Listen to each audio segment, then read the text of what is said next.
João 16:12, Jesus disse assim: eu tenho muito que vos falar, porém, vocês não estão preparados e não suportarão essas palavras agora. Ou seja, palavras corretas, ditas na hora errada, e principalmente a pessoas que não estão preparadas para ouvi-las, mais atrapalha do que ajuda.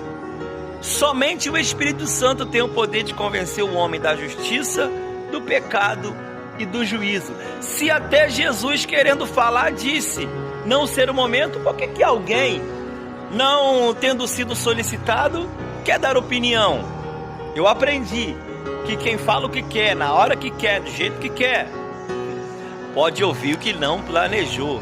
Não queira fazer o papel do Espírito Santo.